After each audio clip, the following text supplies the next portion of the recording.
Book Talk. It is my pleasure to welcome Robin Pearson with us today. And I am so excited because we get to talk about her brand new book, The Stories We Carry. But before we launch into all that, first, Robin, I want to give you a chance to tell us a little bit about yourself. I'm an aeronautical engineer. No, just joking. Um, I uh, would not be surprised if you were. you kind of have to be when you're a mom of seven. You have to do all the things, Yeah, right? absolutely. But we're a homeschooling family. We've been homeschooling for about 21, 22 years. I have seven children. They range from 20, almost 28 down to 13. We just lost our last to teenagehood. He became a teenager. Wow. So yeah, it's kind of weird being the mom of now teen and above. And we have a son actually planning to get married. He just proposed last week. Our third born just proposed, so we're really excited and nervous. Congratulations. Thank you. So we're about to grow to eight children without having to give birth. So that's exciting. Absolutely. Yeah. As you said, I'm releasing my fifth book this October. I started writing, I don't know, 20 something thousand years ago, and the book comes out in October. That's awesome. And congratulations. Every book Thank is you. such a big accomplishment. And I'm Yes. excited to talk with you about the stories we carry. And I don't know how you find the time to write when you're homeschooling and getting all these kids around, because I've been there and done that. And it's a lot. I mean, when you're joking Yeah. about being an aeronautical engineer, it's really not a joke trying to get all of those things to work together, the schedules and everything. So, how do you find time to write with everything else going on in your life? Um, just I don't balancing and not even Uh, balancing because you're dropping all kinds of balls and yeah. plates, things on fire. But I just make the most of the time that I have. I've learned to, my computer goes with me, wherever Mhm. we go. And now we have drivers, young drivers. So when I'm Isn't it the not, best? yeah, is it though? Is it? I love So it. like I can write with one hand and grip the passenger with the other. But yeah, it is. It is. It's neat to see them go through all the stages. But wherever they go, if they have activities or if I have to take them, I write in every possible minute. And I'm a night Yeah. owl, have been until this, I guess, the 50s. And usually I would write at the end of the day and at night. But I don't know, my life is changing, and so I'm trying to change with it and to actually write during the daytime, so I'm not like working like a vampire, when everyone else is Yeah. sleeping. So yeah, Yeah. Well, and it's so funny because that's literally how I've written so many of my books. And I can't tell you how many gymnastics competitions where I'd be like, okay, all right, girls, how many words do you think I can write during this rotation? And we'd have like this competition where they'd be out and I'd be like hammering away at the keyboard. And they'd be like, all right, Abigail's mom, how many words did you write? As I'm cheering for them and all the things because yeah, you just learn how to like suck every moment yeah, out when you yeah, can. Um, but like our kids aren't spaced like yours, where I would have a driver and then the driver would go to college and I'd have to take over the driving again. And then I have a driver hmm and they'd go to hmm college and I'd take over driving again. And so that's where I'm like, drivers are such freedom. It's amazing. And we're yeah. getting ready in a year to lose a driver again. I'm like, uh, oh no, because then we'll have a year again without a driver. And I didn't yeah, I didn't plan that very well. I So know, I know. So we didn't actually even plan, like I think we thought we were having three. That was our decision. We're going to have three, yeah. and then somehow we have Yeah, four somehow there's more. seven. Yeah. Yes. It's funny how that works. But tell us about the stories we carry.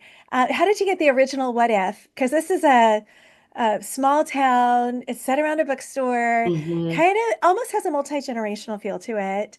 How did you come up with that idea for this story? well, just thinking about a bookstore and thinking about, okay, because I love bookstores. Yeah. I wanted to own one myself. Like I Me tried to talk you too. did you? I was unsuccessful. Tried to talk my husband into buying one when we were living in New Jersey, and it was a no-go. So, Uh, yeah, I wanted to have this cafe type, yeah. feel. That's what Glory has in the stories we carry, and it's called By the Book. And but then this particular story, like the storyline, even though it's set in this bookstore, my girls now were reading The Count of Monte Cristo, Mhm. and I loved it. Like I know I loved it a lot more than they did. I'm sure they tuckered out about page 700 or whatever, but just this idea of righteous vengeance, and this character who, has this right to be, angry and to want justice and all of that, but should you seek those Mhm. out? And he finally gets the means to, and you're turning page by page, and all the vocabulary is just wonderful, and seeing the story unfold. And I thought, like, wouldn't it be the story of Glory and Adele, of this, these characters who one has been done wrong and wants justice, and it's um, you can understand why, but is it right? And I'm Mhm. constantly talking to my kids about that. Like what's fair isn't always right. So just trying to navigate that. So that's what inspired. And also the idea, of stories, that we all have a story. But then, God is the author of all our stories, the ones we read, the ones we live. And so I just wanted to kind of put that in a book. Yeah, and there's so much, these themes of family and forgiveness and reconciliation. Yeah, And yet you've got to tell a story that's not going to get bogged down in I all of these know. themes. So Yeah, how do yeah. you find that balance? And there's lots of stories about bookstores right now. So how do you Mhm. make one that's uniquely yours? You wrestle with a good editor. Yeah. Yeah, Because that's so true. yeah, love Kathy Olson. We just because there's so much that you can say, Mhm. and so just trying to make sure that what you're communicating is of value, to the reader. It can be so meaningful to you, but rabbit trails are a thing. So, um, but just trying to be true to these characters, true to who I am as an author.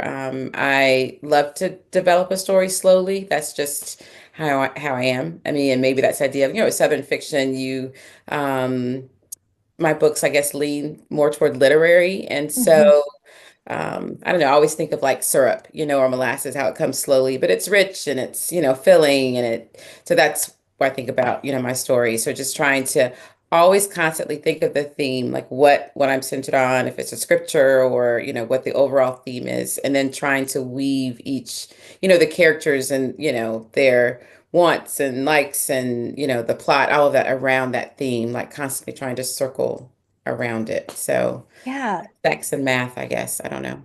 Yeah. So it sounds like you really start your stories from that idea of here's the theme or here's Mhm. what I'm really trying to explore and write about. Right. And then everything just keeps coming back to that idea. Yes. Yes. Trying to That's do that. awesome. Yeah. Yeah. So when you think about, this process and working with your editor, was there something in the stories we carry that was in that first draft, that first go round, that as you were going through that kind of collaborative process that you were like, oh, I guess that has to come out?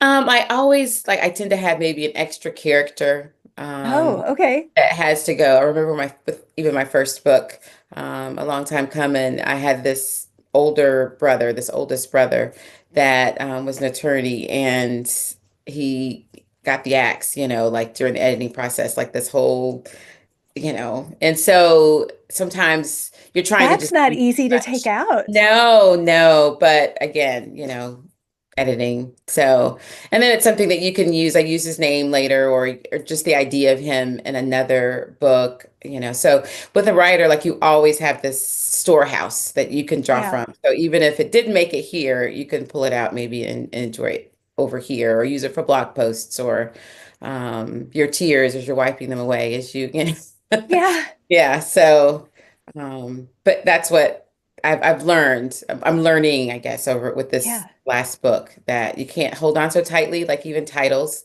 This book had a different title that I was really married to. I was really married to that title, and that was probably the hardest thing to let go. But I love the stories we carry. Like it's perfect for this story. Yeah. And that's one of the processes that can be really challenging sometimes. Like I'm always like often I'll just throw a title on a book, for a proposal or whatever. And sometimes I'm surprised when they stick. And then other times I'm like, no, this like gets at the whole story. And then they're like, well, sorry, it's coming off and it's this one. And other Yeah. times we're all looking at the book going, well, you don't know what to call it. And it's like this back and forth, and we're all Yeah. like, okay, what's Yeah. it going to be called? And I'm like, I don't know. And they're like, we don't know. And so to me, story titling is such a fascinating process, Yeah. because sometimes I'm like, I throw something on there and then I get to the end of the book and I'm like, oh, wow, that was the theme. And I had no idea when I just like Right. plopped it on there. Right, right, right. It's funny because whenever we named our kids, like we would wait, we wouldn't tell what the name was until, like we present the baby. So at that point you Yeah. couldn't say, "Oh, I hate that," or give some input because if the name Here's was the baby. Analanda, you would have to say, "Yeah, we love it. Like it's perfect." Yeah. And you have such ownership, you cook this and all of that, and with the story, I kind of thought the same thing. This is mine, like Yeah. done this, I've written this, but it really is a collaborative thing. And you have to think, okay, I'm giving this away. Like it's not like a child that you're keeping, you're giving this away, kind Yeah. of stewarding the story. And so what is the best thing for the story, for the reader, and you're working with the publisher and all of that. So you just I've had to learn to kind of let people in and realize it's not really mine, Yeah. And ours. it So is. It's another part of the process that it's really yeah, fascinating yeah. to learn and to watch. So as you think about this writing journey that you've been on, what's one of the things that's been like a big challenge for you that maybe you didn't expect when you started out? Probably the social media, the life in the lights, just Yeah. um I'm not sure. I think most authors probably, at least I imagined, kind of slipping books under the door and continuing to write, Yeah. and then slipping them under the door and then going to the world and just all the parts that go into the author life. And but I've had to learn to focus, remember my why, for what I'm doing and who, I'm doing this for, and keeping my eyes on the Lord. Like it's because you can get bogged down by all the things you're supposed to do, asking Yeah. for reviews, but don't read reviews. You know what I mean? Like Yeah, asking for, exactly. try to get numbers, but don't focus on the numbers. You know what I mean? It's just like, oh, it can make your head spin sometimes, just give you whiplash. So, just trying to stay focused and remembering why I'm doing this, who I'm doing it for, and yeah, it can Yeah, be though, but that is a hard part of it. it is. And it's, the whole, like you just said, you need reviews, but don't read them. Yeah, And focus on numbers, but don't focus on numbers. And you're like, yeah. okay, what do you want me to do? I'll do What do what you you want want me me to to do. do? Just Because you got to tell share the me. reviews too, and it's like, and yeah, yeah, Yeah. And and you get it figured out, and then the algorithm changes, and you're yes, like, ah, what worked yes, yesterday doesn't work today. yeah, And it can yeah, be, when you're like, but I just want to tell good stories and I want to yeah, connect with readers in a meaningful way right, and not just make it a numbers game. And so that right, can be just so hard. yeah. So, how did you know that you were a writer? When did you like, was it something you grew up with, or was it something that you came to? Because, you're cramming it into your life and Mhm. finding moments. What made that something that you were willing to do? I feel like I've always been editing. Mm. That's a part of me. And I started writing, I think I was third grade when I like wrote my first Oh, book. that's so cool. That my mother ended up, she like tossed into the fireplace. She didn't realize that I've been working on this book with a friend. And it was like 70, handwritten pages that so maybe she was my first editor. I don't know. Oh gosh.